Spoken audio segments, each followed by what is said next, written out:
Yeah, that's why they do these rounds in Vegas. Makes it easier. So both games are in Vegas today.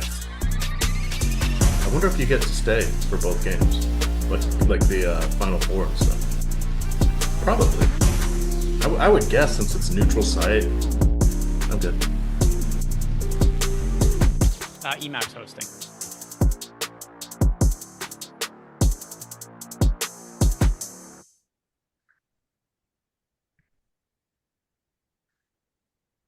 All right, Stokastic, here we go. It's your old pal EMac coming to you on a Saturday afternoon for a little NBA action. A rare event here, but we have the NBA Cup. So we have 2 games today. They are tipping off at 4:30, and then I think it's 9 o'clock for the second one. I'll double check that. I got the 8:30. I got the schedule up here. So these games are scheduled, by the way, scheduled for 8:30. It might not actually tip until 9 o'clock, but it's scheduled for 8:30. Yes, that is the one thing here, since the game is they're in Vegas, because we are in the semifinals of the NBA Cup. So this is a kind of a fun one here. We've got Milwaukee as 4.5-point favorites, and then we have OKC as 5.5-point favorites. So that is always fun to see this. This is, of course, the second year. Oh, I'm sorry. Why are they listed? Oh, it is in Vegas. Okay, the ticket site. I just clicked on the ticket site, and it says at Atlanta, but then it says T-Mobile Arena in Las Vegas. So they are. I just wanted to confirm that, lest I look like an idiot. So I will do that, I'm sure, throughout the show without the help of that.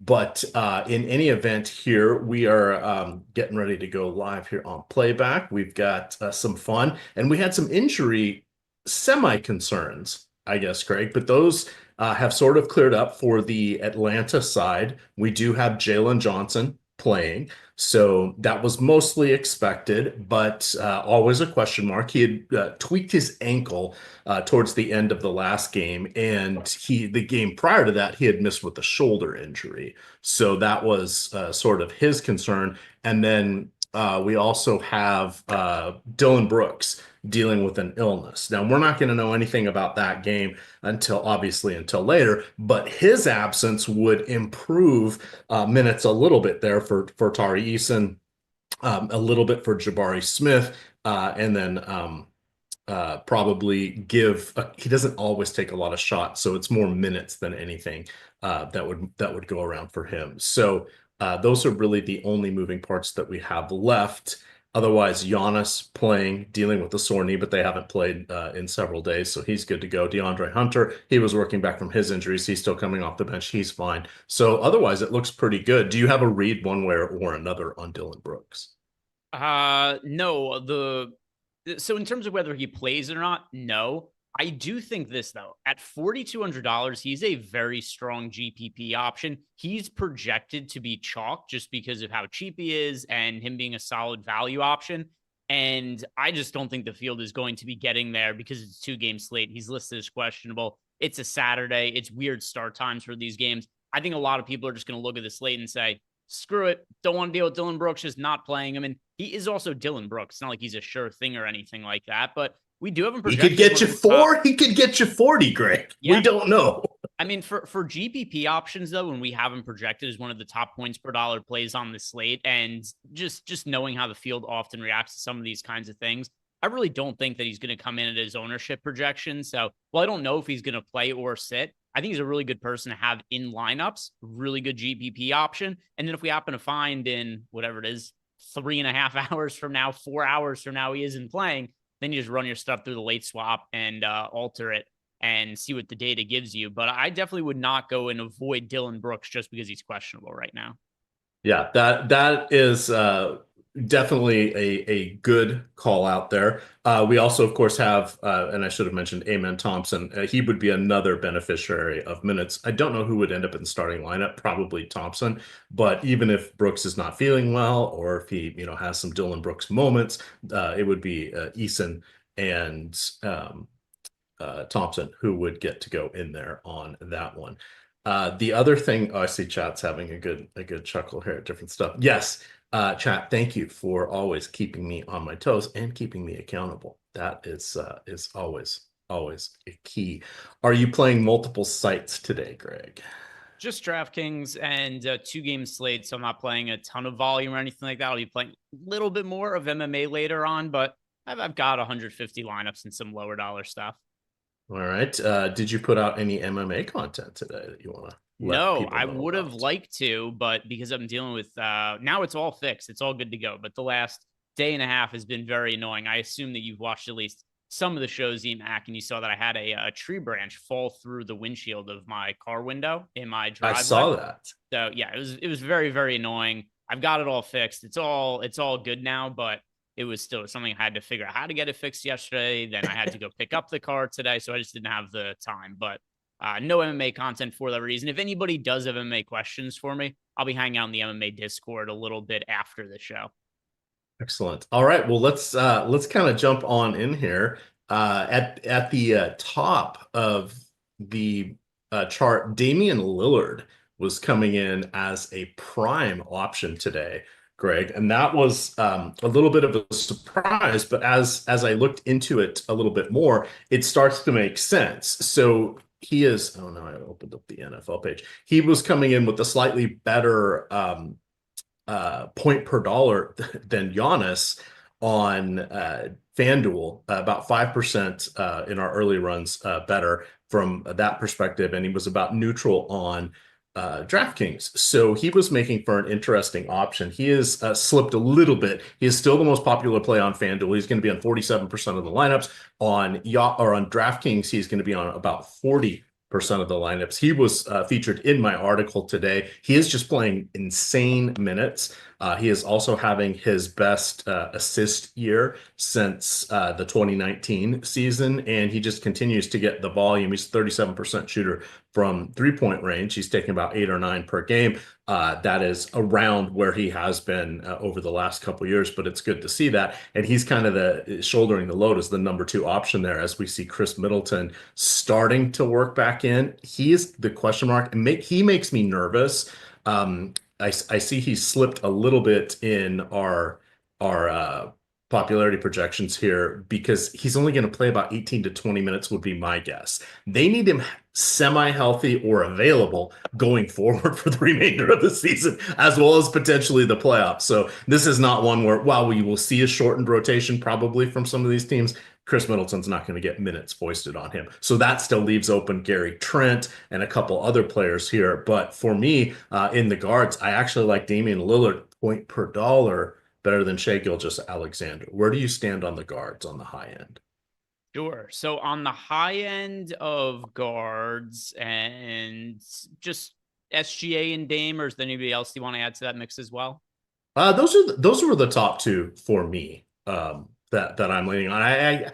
I'm looking at my article and I don't know if I remember if I wrote Fred Van Elite or the editors changed it to Fred Van Elite, but I would not include him in this part of the conversation.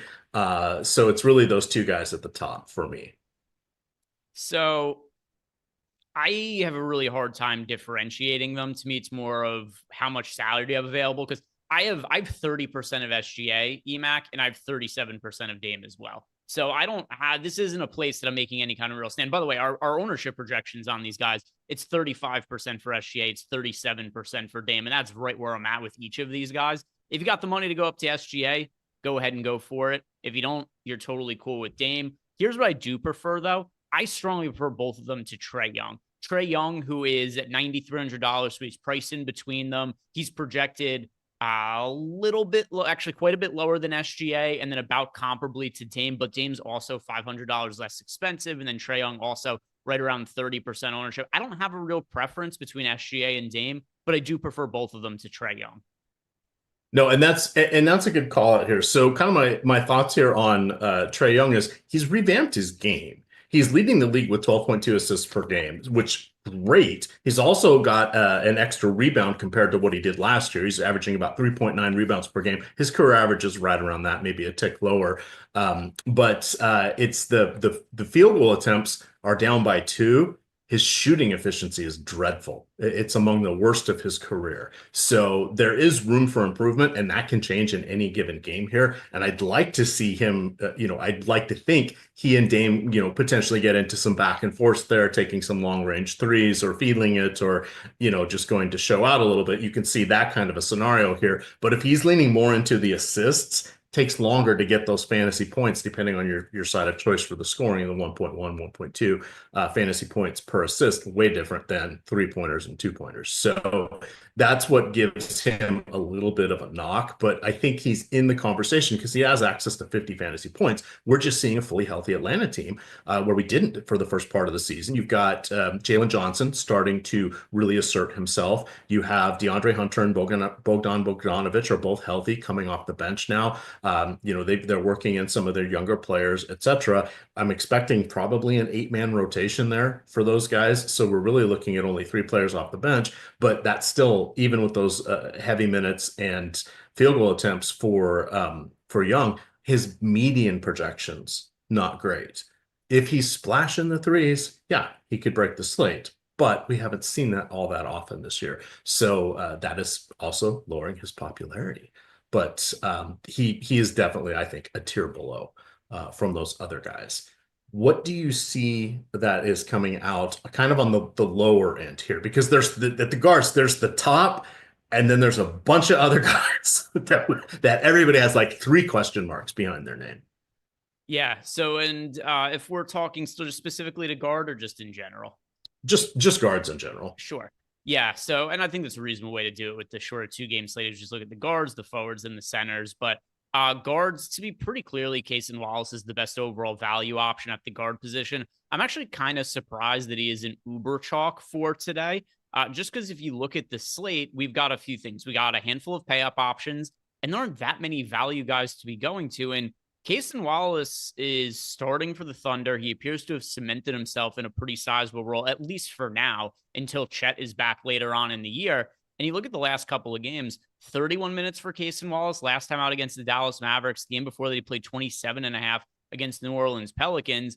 He's not somebody who's going to be the greatest points minute fantasy producer, but if we're getting high 20s, low 30s minutes from him at $3,900, this is still a guy overall for the season is scoring over 22 fantasy points per game as a starter. And at his sub 4K price point over on DraftKings, I think he's pretty clearly a top value option. Then looking at the FanDuel side of things, let's see the lineups that I've built out for FanDuel. I think I had a comparable amount of him over there as well. Yeah, and then even at $4,900 on FanDuel, he still shows up in about half my lineups, which is not all that different from the field. But it just goes to show that even at $4,900, he's showing up as a value option over on FanDuel. Part of that is because FanDuel, the pricing is quite a bit tighter than DraftKings for today, which makes the $4,900 salary still look good. But overall, Cason Wallace is the value play I have the most exposure to.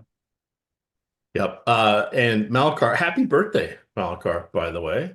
Shout out. I believe it was yesterday. He's asking about Fred VanVleet. So you guys know Fred VanVleet is one of my favorite players in the league. His role's just entirely changed now that he is with Houston. His field goal percentage has been sub 40% for quite some time now, which is not great. He is doing more facilitating, and he's also playing his, and I use the term lightly, he's more of a tenacious is the wrong word. He plays defense. He tries the front guys right. He's annoying as hell on defense, but that's kind of the role he's taken. He's sort of the heart and soul of this younger Rockets team, and he's become one of their leaders there. So he is less looking for his own shot, etc., and trying to go to the players who probably are a comparable talent to him right now, but they have much higher ceilings since they still have most of their NBA career ahead of them. And he's starting to get in that wind down phase. Remember, he was undrafted 4-year college player. So he is, I think he's in his age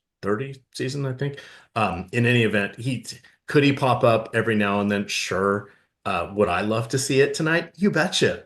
Do I think we're going to? Probably not in this matchup. So, and there's plenty of guys, Shea could go guard him. Alex Caruso could go guard him. God forbid he needs, what I'm blanking on, Lou Dort Even if he gets a minute he's on fire, not going to last for very long. So no Fred VanVleet for me as a recommendation. Accept him on the lineups. Of course, it's a 2-game slate, right? Most players, even of his ilk, are going to be around 20% owned. So that's fair, but I don't want to be over the field by any stretch on him. Anything else on the guards? If you're looking for a pivot off of Case and Wallace, I do prefer Wallace, but I think the guy to pivot to would be Alex Caruso. The thing about Caruso is even though he's a little bit less popular than Case and Wallace, it's not like you're getting somebody who's 10% owned or anything like that. He's just marginally less popular, getting Case and Wallace in close to a 43% of the field's lineups. Then you got Caruso in about 30%. So there's your pivot if you wanted to get off of Case and Wallace, but Wallace, the guy considered the overall best value option at the position. And then you get guys in the mid-range like Lou Dort, totally fine guy to be getting to at $4,400, but I don't have any kind of real stand there or anything. All right, let's take a peek here at some fun as we pivot over to the forwards. Let's talk about the Stokastic deal that's going on right now. This is I'll drop the link here into the chat. I'm sure Mike will as well. This is the Stokastic link join promotion. It's the link we are dropping has 11 different sites that you can join. If you join these sites through our link, go to the landing page, see what it talks about there. It's going to give you instructions for each of the sites. Some of them are you got to deposit $100 and make a $5 wager. Some of them you got to make a $10 pick 'em card, etc. Follow those instructions. Go in through our link, right? That's all there on that page. That'll break it down for you. And then after that, you take a screenshot of your welcome email. You take a screenshot of your first settled wager or pick 'em card, depending on the site that it is, and you'll email that to support@stokastic.com, and you tell us which sport you would like 1 month of with the Sims. You want to go NBA? Knock yourself out. You want to go with football? Literally, knock yourself out, because you have the ability to choose 1 month of any sport that we have. Those, of course, are going to be the 2 popular sports that are going on right now for the Sims. So definitely check that out. You can also stack these. If you sign up for 4 or 5 of these, you could get 2 months of NBA, you could get 3 months of NFL. Well, 3 months of NFL might be a little bit much because the Super Bowl will happen before then, but you get the point here. So check that out. That is the Stokastic link join. All right, Greg, at the top here of forwards, we have Giannis Antetokounmpo, who is leading the league in scoring. I believe it's 32.7 per game. That is also a personal best for him. The rest of his stats are very similar to what he did in his 2 MVP campaigns, almost 5-6 years ago now. He is interesting. You have Jalen Johnson, who is in his 4th season now. Now, he only played 22 games as a reserve as a rookie, but he has increased literally every stat across the board in each of his 4 seasons: minutes, scoring, field goal attempts, rebounding, assists, blocks, everything. He's up to borderline in the All-Star conversation right now. I don't think he's going to make the All-Star, but he's in that mix now, right? Of those, the 15th guy or whatever it is. So he is an interesting option. And then you've got a bunch of guys coming in as point per dollar plays with Bobby Portis. You can look at some of the Houston guys there, etc. And you've got Jalen Williams, not to be confused with Jalen Williams, but Jalen Williams, who has been putting up a lot of points there since Chet Holmgren has been out. He has cemented himself for almost 24 points per game and close to 5 assists, 5 rebounds, and a trio of steals and blocks. So we've got a lot of options here at different price points for the forwards. How is this shaking out for you? Yeah, so over at the forward position, first and foremost, my favorite overall pay up option on the slate is Giannis. It's the reason why before I said I didn't really have a preference between SGA, didn't have a preference between SGA or Dame. It's because the pay up guy I get the most of overall, it's Giannis. That's also why I'm underweight to the field on Trey Young. And if I'm overweight to the field on somebody like Case and Wallace, it just leads me to more lineups than I'm having Giannis Antetokounmpo at the power forward and center spot. Another part too that really gets me to Giannis, power forwards suck today. It's really hard to feel good about any of these guys. So even though I have a good chunk of Bobby Portis, I don't know how you feel about his minutes, EMac, but it's hard to feel all that confident in him. He played north of 30 minutes in back-to-back games. Maybe that's a change that the Bucks are making, but how many times this season have we been fooled by Bobby Portis's minutes? They don't make any sense. They're all over the place. You get a game where Giannis is out and he plays like a season low in minutes and has a really poor offensive showing, and Glenn Rivers just pulls him and you hardly see him again. So I feel like I have to get exposure to Bobby Portis in GPPs because he's clearly underpriced if he plays the north of 30 minutes again. But outside of him, who is GPP upside, you get Giannis, who brings you a lot of safety at the position, and you got Jabari Smith. His minutes have been all over the place. You got Tari and he comes off the bench for the Rockets. Same deal. His minutes are all over the place. Jalen Johnson is super popular power forward. I tend to think he's a little bit overpriced, though, at $8,200. Same with DeAndre Hunter at $8,600. Jalen Williams at $8,600. That's also a really expensive price point. So I feel best about just playing Giannis at power forward as much as I can. So I have a ton of exposure to him.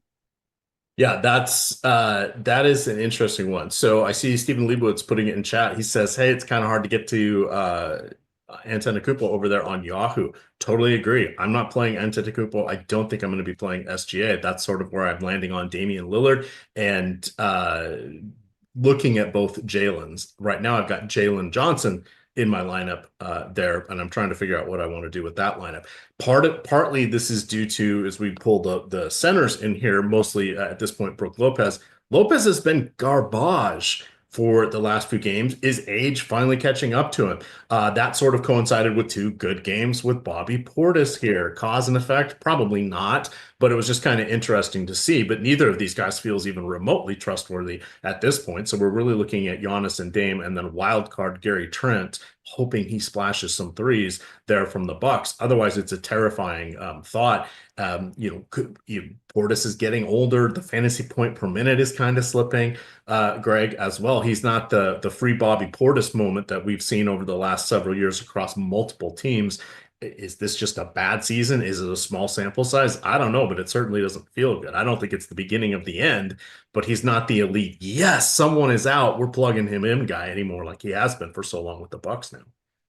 Yeah, I don't really know what to make of his minutes on a day-to-day basis. Good GPP option, certainly upside there. Giannis, my preferred power forward option. Want to make sure I answer this question because I've told Olrat14 that I own the super chat. There's one that I missed a couple of weeks ago, and he's claiming it right now. So here's the free super chat. Portis or Capela for a DK single entry. I prefer Bobby Portis. It's funny. There's a lot of the same concerns with Clint Capela as there is with Bobby Portis in terms of what do you make of his minutes? The difference is recent games, Portis' minutes have been on the upswing, and then recent games, Clint Capela, his minutes have been on the downswing as the Hawks have prioritized getting more of those minutes to Onyeka Okongwu, who I think is a pretty good GPP option today. Don't know exactly what the center minutes breakdown is going to be for Atlanta, but I do think they're going to lean a little bit more on Okongwu in all likelihood than they will on Clint Capela, especially when you look at the game script for this game where Bucks are favored. Hawks, I think, are a little bit outgunned from a talent perspective, and just the easiest way to potentially close the gap is get your better offensive player between the two and Onyeka Okongwu on the court. So, Olrat, I like Okongwu today. He's somebody I'm overweight too. I concur with that one. Okongwu and Clint Capela typically don't by play. The way, I know his question was Portis or Capela. My answer is Portis. I just wanted to add on to that and say, yeah. No, but that's a good point because as we start to say, hey, can we play these guys together? Yes, you can. You're essentially splitting those 48 minutes between the two of them. We're probably not going to see Larry Nance Jr. in this one, this is just happenstance, right? For one of those games. Normally, you want to pick one or the other, and it's there has not necessarily been a whole lot of rhyme or reason. Matchup, hot hand, foul issues, whatever. It just there's really not as much consistency as who's ebbing and flowing. And a couple of weeks ago, Capela went through an incredibly efficient streak where he was just getting all the rebounds bouncing to him, and he was putting in a bunch of bunnies, and all of a sudden his fantasy prospects look really good. That's, course correcting. The pendulum has swung the other way now. So it makes it tough to really get excited about either one. Okongwu needs to get by on efficiency, but either one could get into foul trouble, and that's beneficial for the other, right? So it's truly, it feels to me more like a coin flip on that one. At the high end of center, we have Alperen Şengün, who is outstanding. He's taken a couple less shots per game as there's more talent now in Houston. His field goal percentage is down a little bit as well, but he's got 4, I think, triple doubles already this season. He has put up some very nice numbers. You have Hartenstein as probably your number 2 option, but from a fantasy point per dollar, he looks really good, particularly on the secret side over there on Yahoo. He looks good on FanDuel as well. So those are kind of the main guys there. We've already said Brook Lopez kind of an afterthought, and then we got a bunch of question marks between the duo that's handling the Atlanta minutes. minutes. So that kind of wraps up center there as we've got 5 minutes to go. Any other thoughts that you have on the center or remaining front court positions? Yeah, I don't have a ton of exposure to Şengün. We don't have him projected poorly or anything. He's in for 46 fantasy points at $8,900, but I just prefer paying up for Giannis between the power forward and center spots. And then also, if I'm looking at, say, the flex, and my options are Şengün or SGA or Damian Lillard, then my lean is going to be Dame or SGA over Şengün. So there's kind of tiers for the pay up options for me. Tier 1 is Giannis. Tier 2, it's Damian Lillard and SGA. And then you got tier 3, which is Şengün and Trey Young. All right. You know what you shouldn't do with the Sims? If you're trying to cap somebody at 50%, don't put that in 50% ROI boost. Oh, yeah. Suddenly I had Onyeka Okongwu in 98% of my lineups. I'm like, what the hell am I doing? Are you boosting anybody for the later games? We have 4 minutes until lock here. I just kind of let it ride. It's a 2-game slate. We do have Dylan Brooks questionable, but you're going to be getting somewhat comparable exposure to the first and the second game on the slate. So with that in mind, it's not like if Dylan Brooks gets ruled out, it's not a, oh shit, I don't have any space to make swaps to my lineups. You're on a 2-game slate, you're just inevitably going to get a good amount of exposure to both ends of that. So Dylan Brooks, I think there's maybe a case to give him a positive ROI boost if I had to choose one player, just because I don't think the ownership is probably going to be super representative of what it's actually going to be, with people just scared off by the questionable tag. But I didn't make any changes. I don't think anybody has to either. All right. I'm going to upload my lineups right here. Very fast show here. Last man goes fast. Some questions that just came in too. Yeah, so we have a super chat. Left a super chat. Last minute on FanDuel, Trent or Reece Shea. I think there's a little bit more upside in Reece Shea than there is in Gary Trent. What is this question? Oh, here we go. Caruso or Risker? Who's a Risker? It's probably Reece Shea. Oh, good point. Let me go back to the two of them. Let's see. So between Caruso and Reece Shea, yeah, that's going to be Caruso over Reece Shea for me, especially if you have the salary, because Caruso being more expensive. Active Guru wants to know favorite high owned and owned player at each position for DraftKings. Yeah, so final version of my lineups are uploaded. So here's what I landed on for most exposure at each position. At point guard, Cason Wallace. At shooting guard, that's also Cason Wallace. At small forward, Dylan Brooks. At power forward, that is Giannis. Center, also Giannis. So I'll throw in a secondary choice there as Bobby Portis, with Onyeka Okongwu being another good GPP option. And then on Stadium, any issue playing Okongwu and Capela together today? It's hard to say you don't want to do a particular thing on a 2-game slate. If I was hand building one lineup, it wouldn't have Capela and Okongwu both in it, and I prefer Okongwu to Capela. But the reality is, if you're playing a bunch of lineups on a 2-game slate, it's kind of inevitable you're going to have some negatively correlated players that land in the same lineup. And let's say that the second game on the slate is a massive blowout. Then there's a real scenario where, Clint Capela scores 25 fantasy points, Okongwu scores 25, and maybe they both land in a winning lineup or something. Correcto Mundo. We are at 47 seconds left. This is ticking down quickly here. So this looks like it's going to be a fun one. For those of you that are playing NFL, we had the NFL show on already today, NHL, we had that show already today. For those of you doing NFL tomorrow, of course, we are going to be starting off at 9 o'clock with our 4-hour block of NFL DFS content. Plus, we're going to have NFL Live Before Lock for the Seattle Seahawks, who are hosting the Green Bay Packers. That's going to be a fun game, especially since FanDuel and Yahoo are including that on their featured slate. And it looks like KW3, as they're calling him, Kenneth Walker III, doubtful, so likely to miss this one, could open up things again for Charbonnet, which will be a lot of fun. But that takes us to lock here. So I want to thank everybody for coming in. Hit that like button. Always helpful here as we battle the YouTube overlords. Had almost 1,000 people watching, so we do appreciate that. That is really cool on this early Saturday tip off. You guys can follow Greg over on Twitter at Ehrenberg DFS. You can find me at EMac DFS. And of course, it is Stokastic _COM. With that, gamers, Good luck.